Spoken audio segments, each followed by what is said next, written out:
Vintage Pokemon cards were the cards that started it all, though they have been booming in price and an interesting trend is forming. Though before I get into this video, I'm actually gifting this Ninetales from Obsidian Flames. Now, if I reply to your comment with the lucky Lucario emoji, then get excited as this card is entering your collection. And hey, if you are a first-time viewer, my name's Phil and I cover topics relating to the Pokemon TCG world. Feel free to subscribe for consistent updates. Though very interestingly, vintage Pokemon cards seem to be traveling in a unique direction and one that's a bit different to where modern Pokemon cards are going. And I kind of feel there's a bit of a sentiment shift. I kind of feel that collectors are getting more gravitated towards vintage cards at the moment, especially with how much modern Pokemon cards are being printed. I mean, when you look at modern pop reports, they're seriously off the charts, and card preservation has never been better than right now. I mean, even though chase cards are way harder to pull in modern Pokemon, if they are pulled, they're immediately sleeved and added straight into a penny sleeve and a top loader. And people care about preserving the card's quality more now than they ever did before. I mean, a lot of you would know, you probably actually remember this because you did it yourself, but vintage cards had no protection, and because of that, they're much rarer to find in good quality.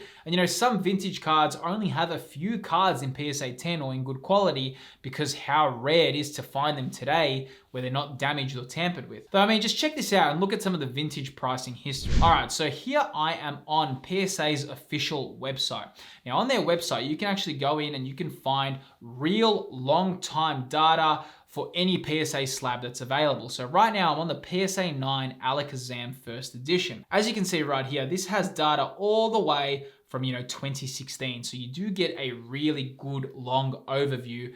Sometimes when you're looking at a TCG player, you get the 1 year graph. Well, this lets you get a very long-term view. Now, as I'm gonna walk you through, you can see vintage Pokemon cards are going through a little bit of a bull run at the moment. So back in 2016, a PSA 9 first edition Alakazam from base set was selling for around $229 US. So, back then when Pokemon cards were not as big as they are now, that was a pretty good price point. And you can see it kind of maintained that for a few years. And then it was selling in 2019 for around $470 US. You can clearly see very obviously when the boom happened. And you can see the PSA 9 first edition Alakazam sold in October 16, 2020 for $9,999. So you can see the vintage boom back then was wild.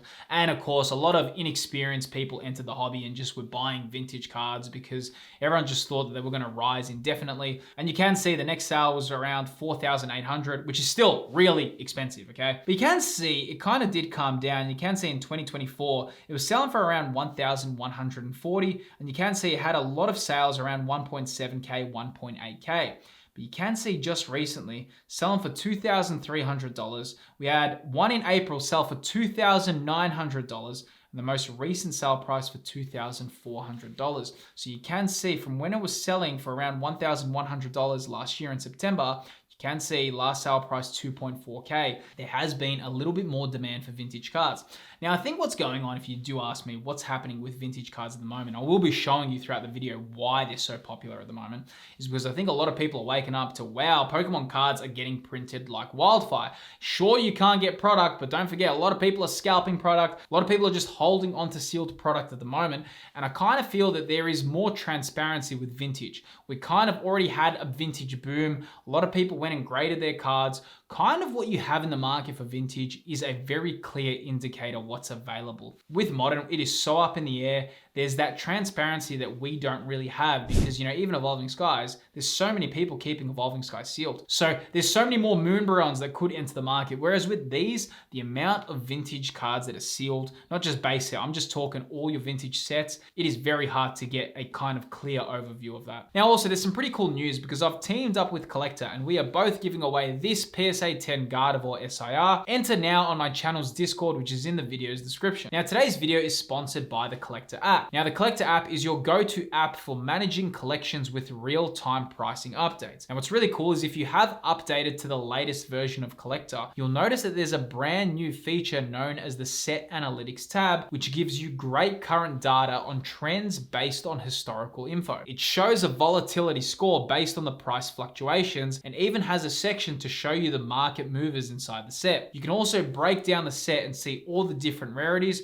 along with what cards actually make up the set. Honestly, the set analytics is a great new feature, and a huge shout out to Collector for sponsoring the video and the giveaway, which you can enter in the Discord. You can learn more about Collector within the video's description. Now let's get back into it. Same thing when we're looking at the Charizard first edition PSA 8. Now you can see during the boom, selling for around 30,000 US, had a few sales of $27,000. And of course, you can see around that period sold for 14.1 grand as well. Now you can see in 2022, the first edition PSA 8 sold for 8,000 US, and in 2023, selling for around 8.4K. Now you can see last year selling for 11,300, and the most recent sale price for 13,700. You know, that's a big price difference from 8,400 to 13,700 in 2 years alone. So you can see vintage is just getting a little bit more desired at the moment. And you know, a lot of cards, especially the old Team Rocket cards, they're really going through some price shifts at the moment, which I will show you as well. Same thing when we're looking at the PSA 9 first edition Mewtwo. The PSA 9 sold for $8,700 in 2020.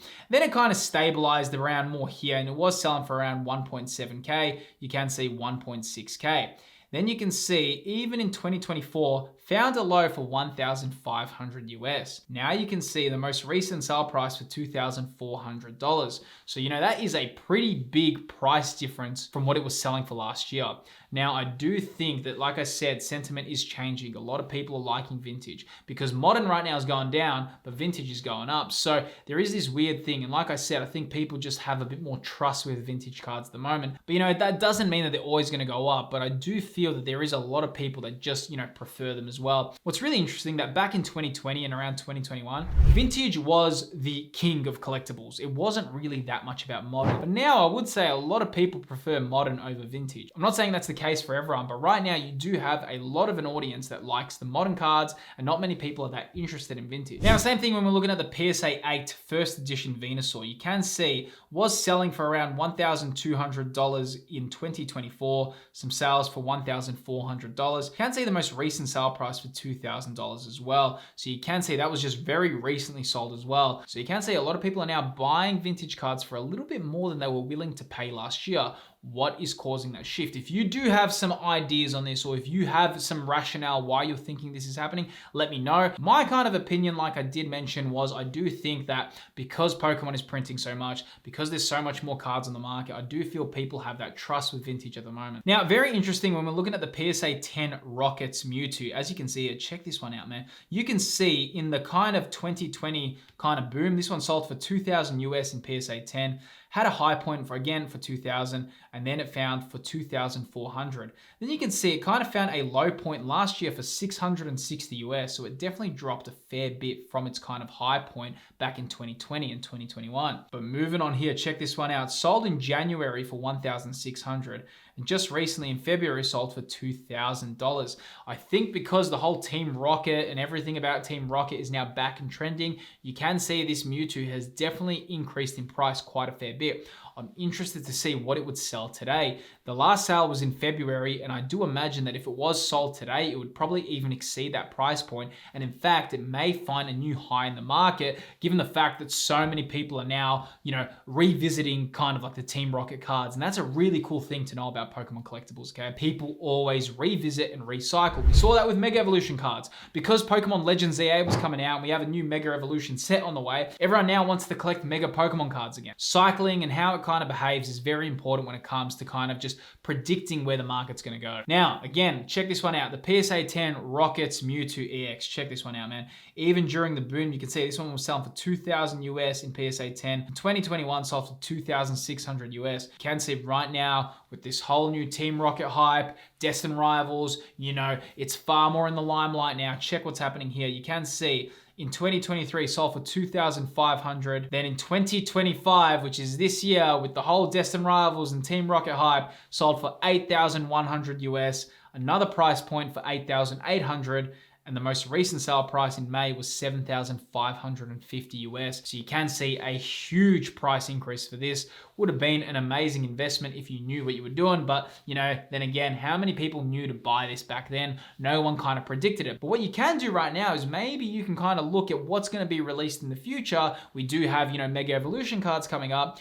Does that mean Mega Evolution Pokemon cards are going to be very desired again? You just kind of have to see where the wind takes you. Where does it kind of travel? Wherever Pokemon decides to take it with their TCG, kind of historically, people go look back at older sets, they look back at what's kind of trending, and then it kind of just booms up again once again. Now check out the PSA 10 Charizard from Skyridge. This one is close to exceeding its vintage kind of hype from 2020 and 2021. You can see the top of the market. This one sold for $28,100 US. Now, after that, it kind of did fall down a little bit in the market, and you can see it was selling for around $9,600 in 2023, and then again in May sold for $9,600. But you can see right now, most recent sale price in May of 2025 sold for $27,100. You can see vintage cards are now back and booming. Now, did anyone think it would recover from that kind of price point? I mean, to drop from $28,000 all the way to $9,600, that is a significant crash, dude. That is like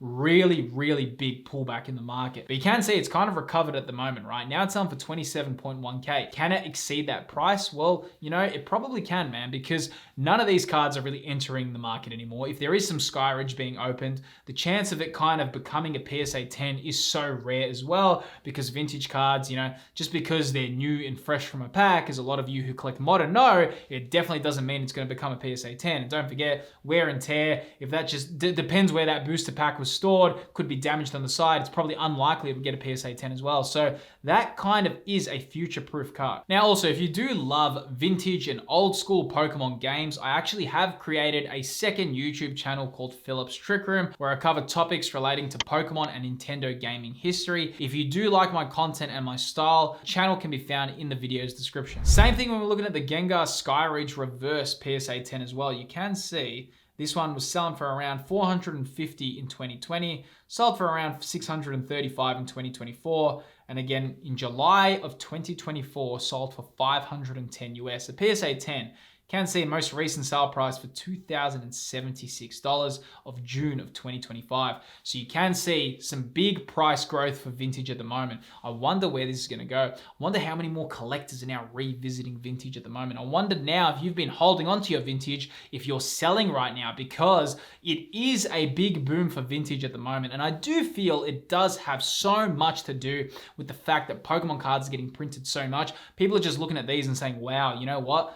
These are scarce. These cards here, you know what? These are the rare Pokemon cards. What we have today, are they even that rare? There's so much more in the market. People are fighting over them. You know what? You guys fight over your modern cards. I'm going back to my vintage cards. And I wonder if that's happening across the board. I wonder for a lot of the viewers, if you're watching this channel right now, are you going back to vintage cards? Are you saying, nah, man, Phil, vintage is where it's at? Because I'm hearing that a lot. I'm hearing a lot in my Discord. I'm hearing a lot on my comments. People are saying, you know what? Vintage Pokemon cards are awesome. Sentiment is really shifting at the moment. And again, the Team Rocket cards and the Dark Pokemon cards and all that, you can see they're so in demand. Dark Dragonite, check this out. PSA 10 selling for $600 US in April of 2020. Then it found a high point in the market back then for $1,175. You can see last year it sold for $1,165. So it didn't really move anywhere. But now with the whole Destined Rivals hype and whole Team Rocket Pokemon hype, the most recent sale price of the Dark Dragonite is $3,250. So you can see some pretty enormous price spikes for a lot of these vintage cards.